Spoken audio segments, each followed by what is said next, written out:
आपका स्वागत है मेरे YouTube चैनल BTS कोरियन और मित्र परिवार इन भोजपुरी सॉन्ग। तो आज मैं आप लोगों को my professor Isa devil king का पार्ट 4 बताऊंगी। चलिए स्टोरी स्टार्ट करते हैं। हमारा हॉबी जो कि अपने डैड के कातिल को मार चुका था और उसे एक चीज और पता चलती है जो कि उसका असिस्टेंट बताता है। उसके जो डैड होते हैं, उनके जो भाई लोग होते हैं, वो उसके डैड के कातिल होते हैं। हॉबी के पास कोई सबूत नहीं होता है क्योंकि उसकी मॉम को सबूत चाहिए था। तो इस वजह से वो अपनी मॉम को जब भी बताता तो उसकी मॉम उस पर विश्वास ही नहीं करती। एक तो उसकी मॉम की उनके ससुराल में बहुत बेइज्जती होती थी, इसलिए हॉबी अपनी मॉम को कभी उनके ससुराल जाने ही देता। लेकिन मॉम जिद करती थी तो उन्हें जाना पड़ता था और हॉबी भी कभी नहीं गया है अपने दादी दादा के घर। हॉबी जब घर आता है तो यूंगी जो कि उसका अलग ही रूप में इंतजार कर रही थी क्योंकि उसे फील हो चुका था कि वो जिहोब से प्यार करती है, क्योंकि जिहोब बहुत ज्यादा ही उससे नाराज हो चुका था क्योंकि वो उसके प्यार को समझ नहीं रही थी। उसे रियलाइज कराना चाहता था, इसलिए उसने जब 2-3 दिन तक उसे इग्नोर किया तो वो उसे कॉल करने के लिए पागल हो रही थी। लेकिन उसे कॉल क्योंकि उसके पास फोन नहीं होता तो उसने कभी कॉल किया नहीं। और उसे बताता है कि तुम यहाँ पर क्या कर रही हो। तो इंगी कहते हैं कि मैं आपका वेट कर रही थी, आपको बहुत दिन से देखा नहीं, इस वजह से। हॉबी कहता है क्यों, क्या हुआ, तुम्हें तो वैसे भी मुझसे डर लगता है तो तुम मेरे पास क्यों आना चाहती हो।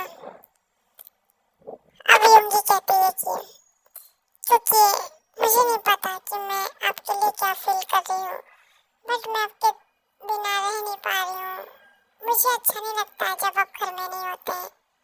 मुझे बहुत ही अजीब सा फील होता है, ऐसा लगता है कि कोई मेरी आत्मा को ही मुझसे अलग कर रहा है। मैंने बहुत ज्यादा कोशिश की कि आपके बिना मैं घर पे रह लूं, बट मैं रह ही नहीं पा रही हूँ। अब तो लीसा के घर में भी मैं नहीं रह पा रही हूँ, तो लीसा के कमरे में भी मुझे अब नहीं रहना है, मुझे आपके साथ आपके रूम में रहना है। जिहोब कहता है कि सोच लो, मेरे रूम में आना तुम्हारे लिए खतरे से खाली नहीं है। तो यूंगी कहती है कि आपको जैसा ठीक लगे आप करिए, मैं आपको मना नहीं करूंगी।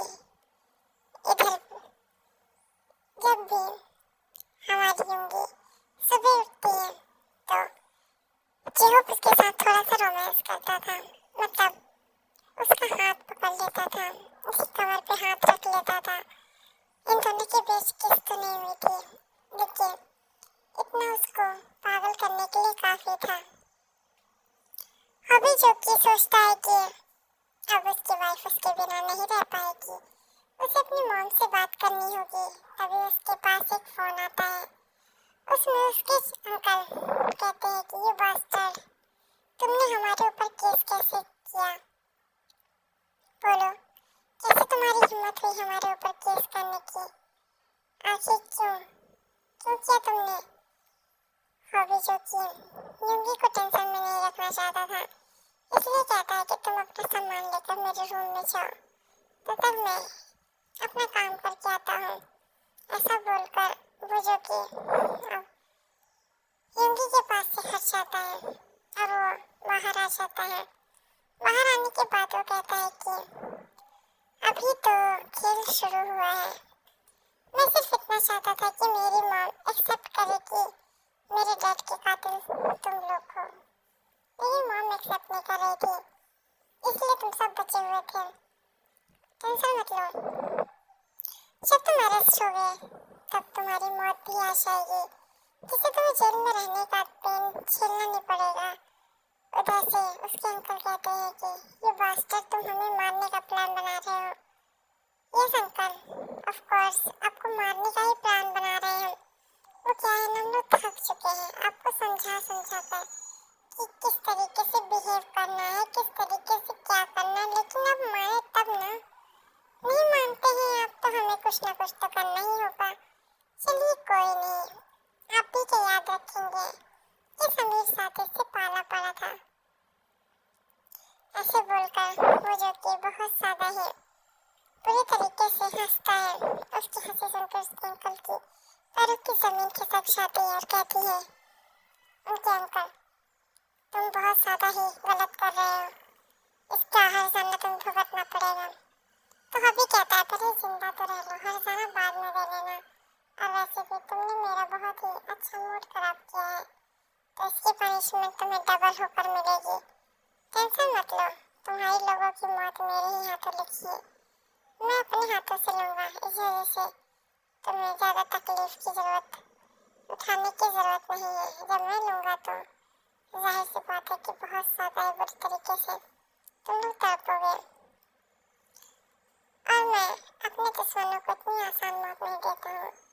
बहुत कोशिश की थी तुम लोगों को समझाने की कि मेरे डैड से दूर रहो, पर प्रॉपर्टी के चक्कर में तुमने ये सब किया ना।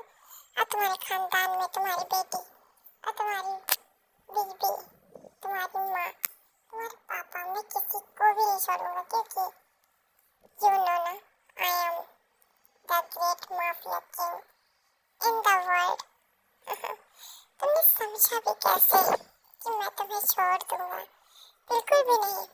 अपने डैड से मैं बहुत ज्यादा प्यार करता था और मेरे डैड भी मुझे बहुत ज्यादा प्यार करते थे, इतना कि वो मेरे लिए मर तक गए। और तुम्हें मैं छोड़ दूं? क्या तुम अपने बेटे के लिए मरना चाहोगे? अगर तुम अपने बेटे से प्यार करते हो तो चुपचाप मेरे पास आ जाना, चुपचाप सरेंडर कर देना, वरना तुम्हारा बेटा भी जाएगा और तुम भी। मैं कभी भी बेगुनाहों की जान नहीं लेता, लेकिन तुम्हारे एटीट्यूड से लग रहा है कि तुम्हारे बेटे की बलि चढ़ा देनी चाहिए। आखिर कब तक मैं तुम्हें इस तरीके से बर्दाश्त करूंगा बताओ? तुम बहुत ज्यादा ही शोर मचा रहे हो। और तुम्हारा बड़ा भाई कहाँ है?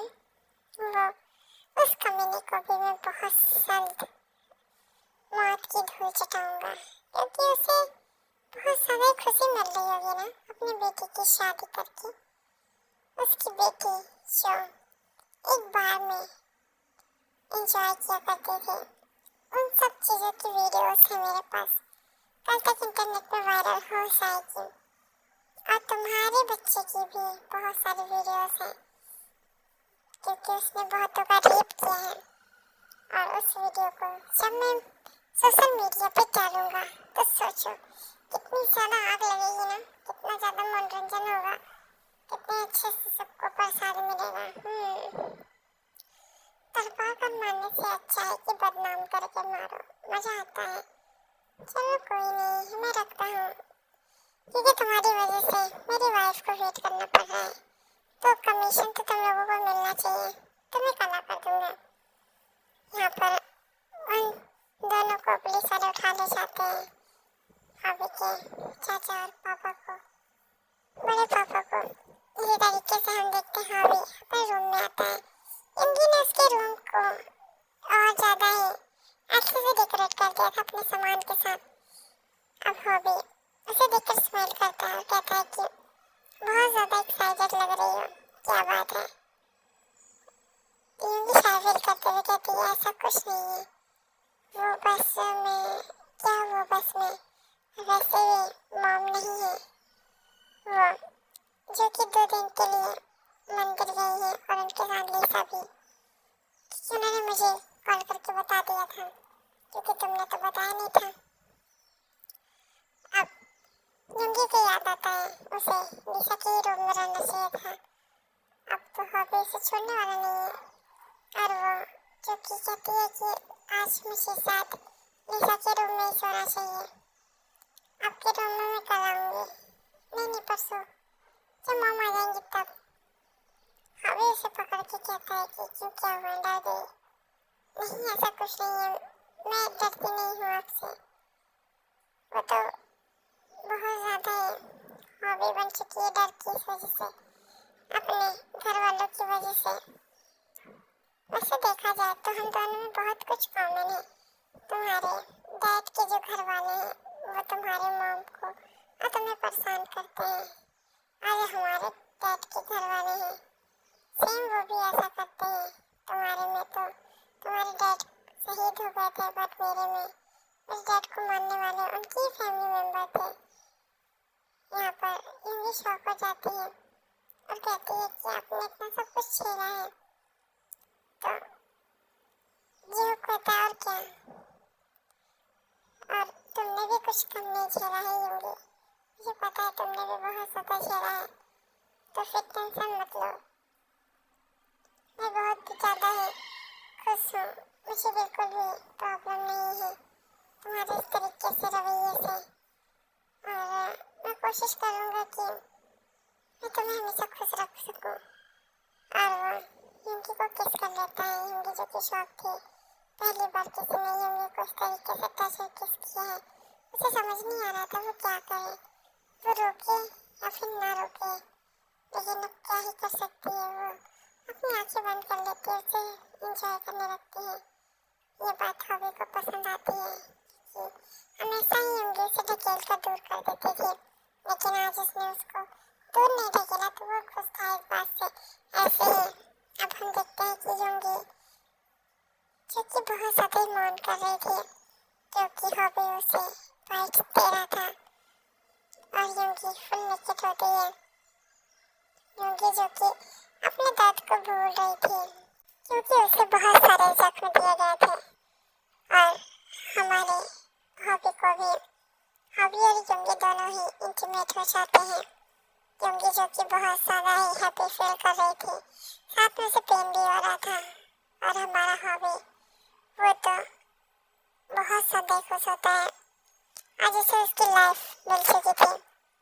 ऐसे ही हम देखते हैं एक तरफ किसी को बहुत बुरी तरीके से मारा जा रहा था, ये कोई और नहीं यूंगी के बड़े पापा और अंकल होते हैं, जिसे पुलिस स्टेशन के लोग गिरफ्तार करके ले तो गए थे, बट वो माफिया किंग के गुलाम होते हैं, और वो बहुत ज़्यादा ही बुरी तरीके से उन्हें धो रहे थे, और अपने बॉस से बात कर चुके थे कि उनके बॉस ने उन्हें बहुत ज़्यादा समझाया कि उन्हें सिर्फ दर्द दो, 5-5 मिनट में बिजली के झटके दो, हो सके तो ड्रिल मशीन लगा दो, और ऐसी मशीन जो उनके शरीर में धीरे धीरे अंदर एंटर हो, 5 मिनट बाद बंद होकर फिर चले, ऐसा। और ये बहुत ज़्यादा ही अच्छी बात होगी उन्हें सजा देने के लिए। यहाँ पर बोलकर उसे समझाकर वो फोन रख गया क्योंकि यूंगी के पास आ चुका था, और यहाँ पर उसके आदमी ये सब सोचकर स्माइल करते हैं और कहते हैं वैसे बॉस तो बहुत ज़्यादा बेरहम है, अगर बेरहम ना होते तो कमीने उन्हें खा न जाते। इस तरीके से वहाँ सभी लोग बातें कर रहे थे। यहाँ पर दो लोग जो कि तड़प रहे थे, किसी को उनसे कोई मतलब नहीं होता है, वो अपने में ही बातें कर रहे थे और उन्हें समय समय पर टॉर्चर भी। हम देखते हैं कि 2 दिन बीत जाते हैं, यूंगी जो कि खाना बना रही थी तभी जेनी अंदर आती है। जेनी अंदर आके कहती है कि बेटा मैंने कुछ सुना है, क्या तुम दोनों अब एक साथ हो, एक कमरे में रहते हो?